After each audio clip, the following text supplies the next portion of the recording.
आप अशुद्ध हैं। कंठी से लगकर अगर हमारे शरीर के ऊपर एक बूंद भी पड़ती है ना, तो महाराज हमारा पूरा का पूरा शरीर पवित्र हो जाता है। अपवित्रः पवित्रो वा सर्वावस्थां गतो पिवा। हम चाहे किसी भी अवस्था में हो, अगर हमारे गले में कंठी है तो हम पवित्र हैं, हम शुद्ध हैं। अरे हमारे महाराज जी परम पूज्य, एक बार जब ये दास गुरुकुल के अंदर रहता था तो महाराज जी के साथ में मुंबई महाराज जी की कथा चल रही थी, साथ में गए।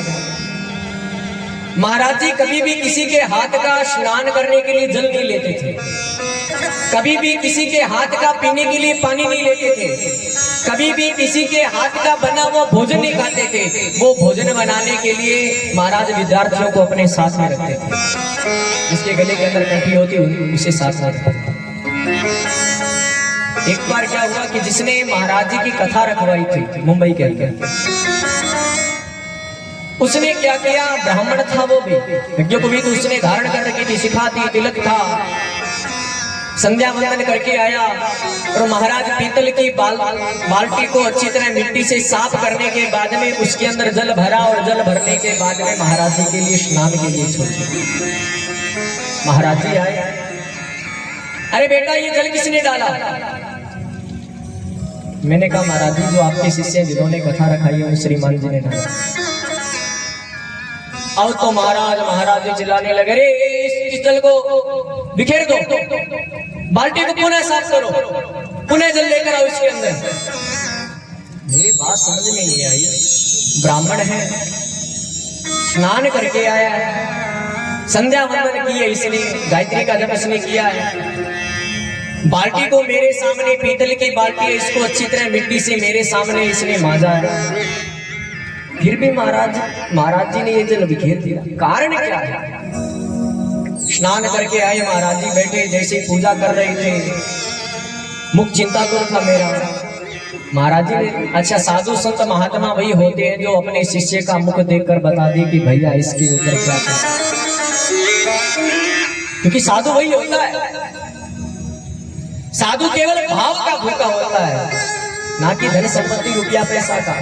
साधु भूखा भाव का, धन का भूखा ना है। और जो साधु धन का भूखा वो साधु कभी नहीं हो सकता। आजकल तो महाराज अच्छी बड़ी बड़ी गाड़ियों में घूमते हैं, 4-4 5-5 पास में बॉडीगार्ड, बोले हम साधु हैं। आप किस बात के साधु हैं भैया?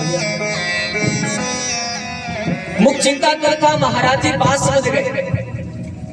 महाराज जी ने कहा, अरे बेटा क्या बात है, उदास कैसे हो?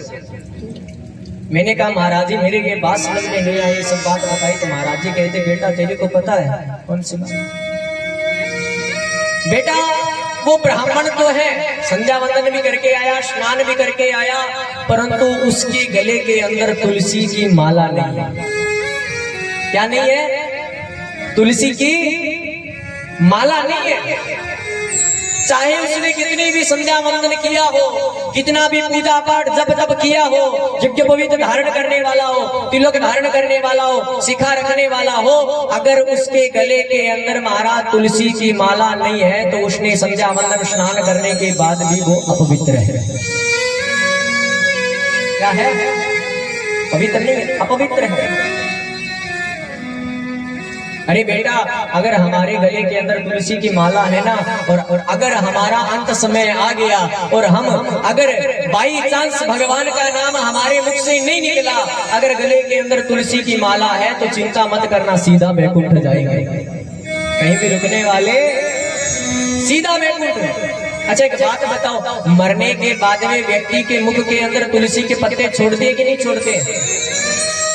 व्यक्ति जब शरीर छोड़ देता है, छोड़ने के बाद में उसके मुख के अंदर, हमारी ये परंपरा है कि उसके मुख के अंदर तुलसी के पत्ते छोड़ते हैं। क्यों छोड़ते हैं? कि अगर इसके जीवन के अंदर कोई भी पापाचार, दुराचार, अत्याचार, अगाचार अगर कोई भी हुआ है, भूल चूक के अंदर कोई भी, तो महाराज तुलसी मैया इसके सब पापों का नष्ट कर दे और महाराज इसे सीधा मुक्ति मोक्ष को प्रदान कर दे। बोली विष्णु भगवान की।